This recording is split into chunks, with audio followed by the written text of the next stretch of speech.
This is Democracy Now!, democracynow.org, The War and Peace Report. I'm Amy Goodman. At least 31 people were arrested in Ferguson, Missouri last night as protests continued over the fatal police shooting of 18-year-old Michael Brown. The cover of today's St. Louis Dispatch has a banner headline reading, "Streets Flare Up." The lead photograph shows a police officer dressed in riot gear shooting tear gas. A series of startling images were published on Twitter overnight. A human rights monitor from Amnesty International photographed a police armored car charging through the crowd of protesters. Amnesty's Zeke Johnson wrote, quote, "Insanity as police armored car charges through crowd. Lucky no one hurt. Seems so reckless," he tweeted. Ben Kessling of the Wall Street Journal published a photo with a caption, "Just saw AR-style rifle with Harris bipod on top of armored vehicle. The designated marksman out again in Ferguson." Amanda Sakuma of MSNBC tweeted a photo saying, quote, "Riot police aiming guns at journalists who are on the ground and holding their hands in the air." At least 2 journalists were detained overnight, including Ryan Devereaux of The Intercept. Earlier in the day, police arrested photographer Scott Olson of Getty Images. At an early morning press conference, Missouri Highway Patrol Captain Ron Johnson defended the police response, saying officers had come under, quote, "heavy attack." Tonight there were numerous reports of shots fired. We had 2 fires, one at a business and one at an unoccupied residence. In the area of West Forest and Canfield, our officers came under heavy gunfire. Our officer confiscated 2 guns during a car stop near the media staging area. These are not acts of protesters, but acts of violent criminals. Our officers acted with professionalism. Once again, not a single bullet fired by officers, despite coming under heavy attack. The governor of Missouri deployed the National Guard to the streets of Ferguson, but so far they've played a limited role protecting the police command posts. The protest came hours after attorneys for the family of Michael Brown held a news conference to discuss the findings of a private autopsy that revealed Brown had been shot at least 6 times. Daryl Parks is an attorney for the family. The first one is what we call the kill shot, and the one that when Attorney Crump was speaking that he wouldn't have suffered from is right here. At the apex of his head, there was a very, very severe and clear injury. At the apex, the very top, that went from a back to front position. Also, there's a second shot to the head that you've heard us speak about. That shot is here. There's a little dot on the diagram that you see right by his hairline. That bullet went in there and came out near the eye area. That's very important because it shows a back to front for both of those. And it supports what the witnesses said about him trying to surrender to the officer. And his head was in a downward position, had to be for what had happened. Those type of facts are clear. And we believe that given those kind of facts, this officer should have been arrested. Those things speak for themselves. Why would he be shot in the very top of his head? Daryl Parks, an attorney for the family of Michael Brown, the Justice Department said it'll conduct its own autopsy. On Monday, President Obama announced Attorney General Eric Holder will travel to Ferguson Wednesday to meet with FBI agents conducting a federal civil rights investigation into the shooting. We go now to Ferguson, where we're joined by Reverend Osajifo Seku. He's the pastor from the First Baptist Church in Jamaica Plain, Massachusetts, who was dispatched to Ferguson by the Fellowship of Reconciliation. He went to high school in St. Louis and has family in Ferguson. Thanks for joining us from the streets of Ferguson, Reverend. Can you talk about what happened last night? Well, thank you, dear sister Amy. Last night, protesters had been obeying the order to keep moving. The crowd grew very large to several thousand, and then the police line assembled. Young people are very angry and a tremendous amount of pain, not only because of the death of Mike Brown, but because of a history of abuse by the police in St. Louis County. One young man was completely upset, unconsolable. We worked as clergy to try to restrain him, calm him down, and then all of a sudden an urban tank was deployed, and a garrison of officers came and snatched him out of our hands. Later on that evening, down the street at the other point where the military police had set up, young people refusing to leave the street, and police deployed tear gas. I was standing there when it happened. A number of us were tear gassed last night. What we see now is nothing less than an occupation. I have not felt the way that I feel since I was in Palestine in 2012.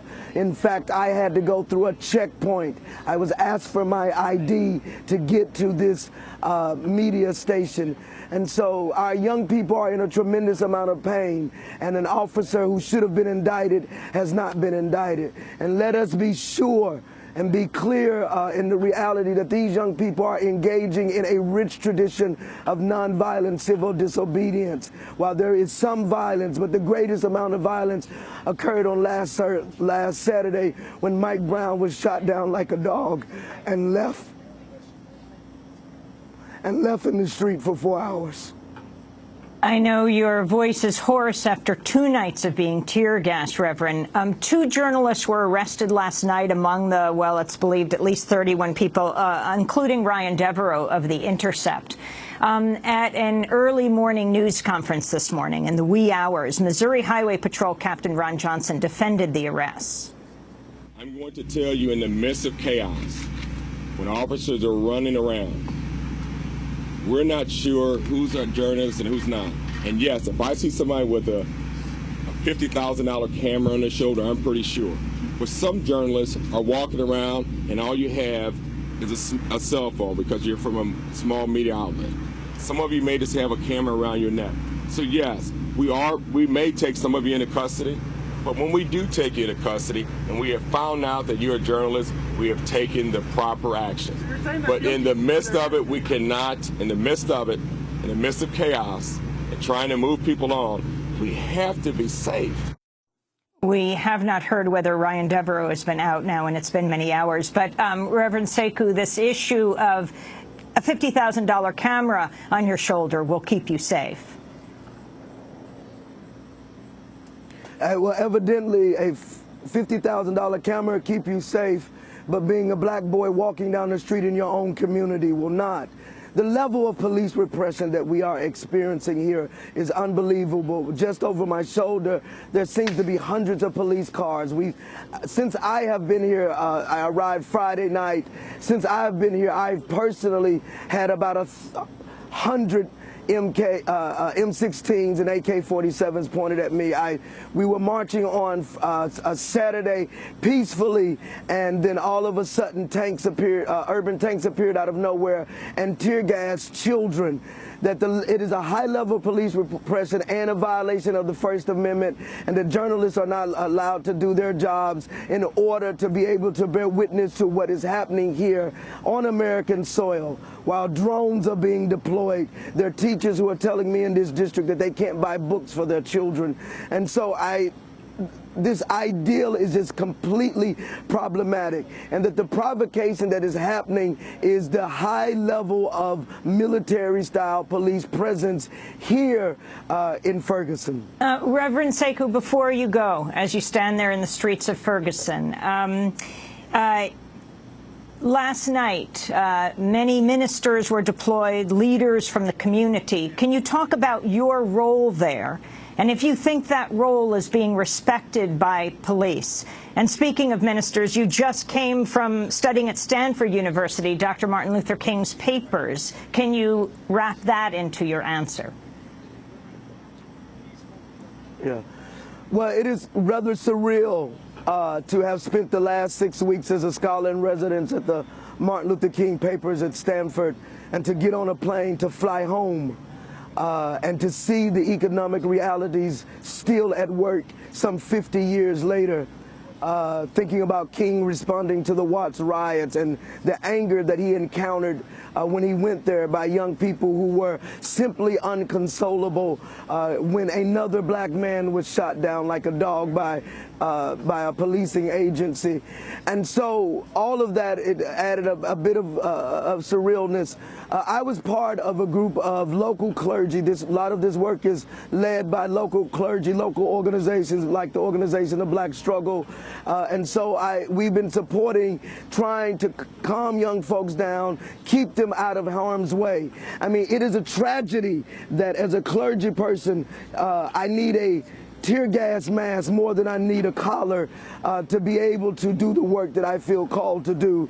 And so we've been attempting to kind of diffuse the situation, de-escalate the young people's anger, not because their anger is not righteous, that their indignation is righteous indignation, but we're trying to protect them from the police.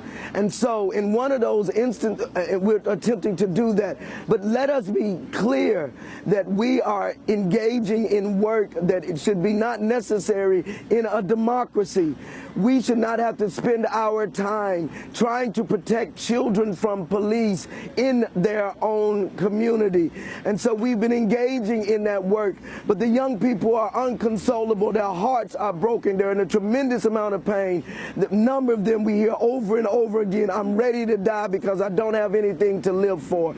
And so we're attempting to engage that in such a way that we protect them, that they might be able to live and to be able to fight another day. And lastly, I want to say that one of the things people can do nationally is, if you are coming here and we need more boots on the ground, please contact local organizations, particularly the Organization of Black Struggle or the PICO Network and their local organizers here, to be able to be plugged into supporting the work that needs to be done on the ground.